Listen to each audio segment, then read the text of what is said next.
Hello students, आज काफ़ी time बाद मैं YouTube पर अपनी वीडियो डाल रहा हूँ और आज हम डिस्कस करेंगे ऑर्गेनिक केमिस्ट्री की इम्पोर्टेंट नेम रिएक्शंस। और इम्पोर्टेंट नेम रिएक्शन में सबसे पहले मैं लेता हूँ वुड्स रिएक्शन। और वुड्स रिएक्शन क्या होती है तो सबसे पहले हम देखेंगे तो वुड्स रिएक्शन होती है अल्काइल हैलाइड की सोडियम के साथ ईथर की प्रेजेंस में रिएक्शंस करते हैं तो एल्केन एज ए प्रोडक्ट बनता है और उस रिएक्शंस को ही हम बोलते हैं वुड्स रिएक्शन। उस रिएक्शन को ही हम क्या बोलते हैं? Wurtz reaction. अल्काइल हैलाइड यहाँ पर सोडियम के साथ रिएक्ट करके ईथर की प्रेजेंस में और एल्केन बनाता है, इसको ही हम बोलते हैं वुड्स रिएक्शन। और ये वुड्स रिएक्शन जो होती है वह फ्री रेडिकल और आयनिक दोनों मैकेनिज्म से हो सकती है, लेकिन मैं यहाँ पर केवल और केवल फ्री रेडिकल मैकेनिज्म डिस्कस कर रहा हूँ क्योंकि यह सबसे इंपॉर्टेंट है और जनरली यही यूज में आता है। तो देखो, जहां पर भी मेटल वर्ड आ जाए तो मेटल की टेंडेंसी होती है इलेक्ट्रॉन को लूज करने की, और मेटल इलेक्ट्रॉन लूज करके और यहाँ पर सोडियम प्लस बनाएगा और इलेक्ट्रॉन देगा, और यह इलेक्ट्रॉन एल्काइल हैलाइड में R प्लस या कार्बोकेटाइन इलेक्ट्रॉन को लेकर के और कार्बन फ्री रेडिकल में कन्वर्ट हो जाता है। और ये रिएक्शन बाइमोलिकुलर रिएक्शन होता है जहां पर अल्काइल हैलाइड के 2 मोल यूज होते हैं, इसीलिए यहाँ पर 2 R प्लस होंगे और 2 R प्लस 2 इलेक्ट्रॉन को लेकर के 2 R रेडिकल बनाएंगे, और ये दोनों रेडिकल R रेडिकल और R रेडिकल आपस में कंबाइंड होकर के क्या बनाएगा? R और R। तो इस तरह से यहाँ पर हमें एल्केन मिलती है।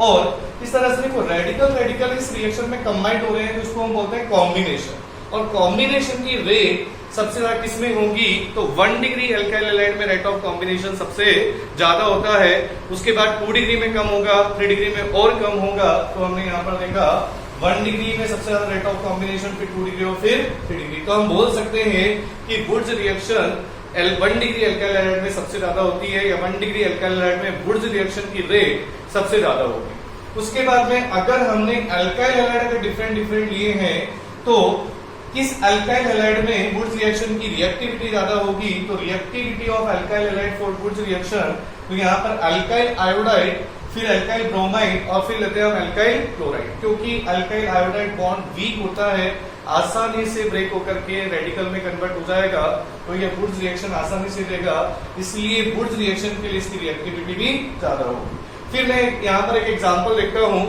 कि मैंने एक कार्बन वाला अगर हैलाइड लेता हूँ, जैसे मिथाइल क्लोराइड मैंने यहाँ पर लिया एक कार्बन वाला हैलाइड, तो मेरे को यहाँ पर 2 कार्बन वाली एल्केन मिलती है।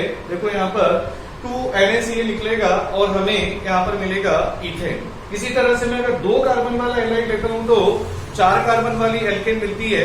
तो इससे कंक्लूजन ये निकलता है कि वुड्स रिएक्शन में हम कौन सी एल्केन बना सकते हैं? तो वुड्स रिएक्शन में only symmetrical alkane will be form by Wurtz reaction.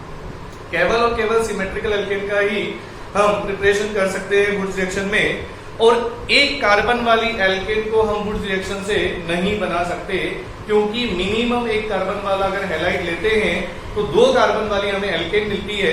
तो इसका मतलब यहाँ पर कंक्लूजन ये निकलता है CH4 can not be prepared by this method, और दूसरा केवल और केवल symmetrical alkane can be prepared by Wurtz reaction. और सिमेट्रिकल एल्केन का मतलब क्या होता है? तो सिमेट्रिकल एल्केन वह एल्केन जिसमें even number of carbon atom होते हो। जैसे मैंने अगर 2 कार्बन वाला हैलाइड लिया तो 4 कार्बन वाली, 4 कार्बन वाला हैलाइड लिया तो 8 कार्बन वाली, 8 कार्बन वाला हैलाइड लिया तो 16 कार्बन वाली हमें एल्केन मिलेगी। 3 कार्बन वाला लिया तो 6 कार्बन वाला। तो इस तरह से जिसमें even number of carbon atom होते हैं उसे हम बोलते हैं सिमेट्रिकल एल्केन। अनसिमेट्रिकल एल्केन बना तो सकते हैं वुड्स रिएक्शन में, लेकिन ये अनसिमेट्रिकल एल्केन बनाने के लिए फेवरेबल मेथड नहीं होता है। समझ लेते हैं कि वुड्स रिएक्शन में हम टर्शरी अल्काइल हैलाइड का यूज नहीं करते, मतलब tertiary alkyl halides are not used in Wurtz reaction. उसका रीजन देखो, टर्शरी अल्काइल हैलाइड हमने लिया तो टर्शरी अल्काइल हैलाइड में हमें एल्कीन भी मिलता है और एल्केन भी मिलता है प्रोडक्ट। इसमें क्या होता है? डिसप्रपोर्शनेशन रिएक्शन होती है, बनता तो वही रेडिकल है 3 डिग्री रेडिकल, लेकिन डिसप्रपोर्शनेशन रिएक्शन की वजह से एक हाइड्रोजन रेडिकल यहां से निकल के और 3 डिग्री रेडिकल से कंबाइंड होकर के क्या बनाएगा? आइसोब्यूटेन, और यहाँ पर रेडिकल आपस में कंबाइंड होकर के बना लेता है आइसोब्यूटीन। तो इसलिए हम टर्शरी अल्काइल हैलाइड का यूज नहीं करते, क्योंकि हम यहाँ पर केवल और केवल एल्केन नहीं बना सकते हैं। या यहाँ पर टर्शरी अल्काइल हैलाइड का डाइमर नहीं बना सकते। उसके बाद में आता है नेक्स्ट कि हमने अगर मिक्स्ड हैलाइड यूज करते हैं वुड्स रिएक्शन में, तो मिक्स्ड हैलाइड यूज करने पर हमें यहाँ पर 3 टाइप के प्रोडक्ट मिलेंगे। मिक्स्ड हैलाइड यूज करने पर हमें अनसिमेट्रिकल एल्कीन मिलेगी, और अनसिमेट्रिकल एल्कीन बनाने के लिए वुड्स रिएक्शन एक फेवरेबल मेथड नहीं होता, क्योंकि अनसिमेट्रिकल एल्कीन जो मिलती है उसकी यील्ड हमें बहुत कम मिलती है। जैसे कि मैंने यहाँ पर मिथाइल क्लोराइड और इथाइल क्लोराइड लिया। मिथाइल क्लोराइड से मिथाइल रेडिकल बना, मिथाइल क्लोराइड से मिथाइल रेडिकल बना, और इथाइल क्लोराइड से इथाइल रेडिकल बना, और इथाइल क्लोराइड और मिथाइल क्लोराइड रेडिकल आपस में कंबाइंड होकर प्रोपेन तो बनाएंगे जो हमें डिजायर्ड प्रोडक्ट चाहिए, लेकिन साथ के साथ में मिथाइल रेडिकल के साथ भी कंबाइंड होगा, और इथाइल रेडिकल के साथ भी कंबाइंड होगा, और यहाँ पर हमें ब्यूटेन और इथेन साइड प्रोडक्ट में मिलते हैं। तो हमें प्रोपेन बनाना था, तो प्रोपेन की यील्ड जो होती है हमें बहुत कम मिलती है, इसलिए यह अनसिमेट्रिकल एल्कीन बनाने के लिए फेवरेबल मेथड नहीं होता है। इससे हम अनसिमेट्रिकल एल्कीन नहीं बना सकते या नहीं बनाते हैं, और इसी में एक कोरेहाउस सिंथेसिस मेथड का हम यूज करते हैं अनसिमेट्रिकल एल्कीन बनाने के लिए। उसके बाद में आता है, मैंने एक जर्नल एग्जांपल लिया है कि अगर जैसे यहाँ पर कार्बन 14 वाला एक कंपाउंड लिया एल्काइल हैलाइड, जिसमें वुड्स रिएक्शन हम करते हैं, तो यहाँ पर मिलने वाले प्रोडक्ट कितने मिलेंगे। तो देखो, सबसे पहले वुड्स रिएक्शन में तुम्हें क्या करना है, रेडिकल बनाना है, और यह देखना है कि इस रेडिकल में रेजोनेंस हो रहा है या नहीं हो रहा। अगर रेजोनेंस है तो यहाँ पर रेजोनेंस करवाओ, और रेजोनेंस करवाओगे तो ये रेडिकल यह CH डबल बॉन्ड CH240।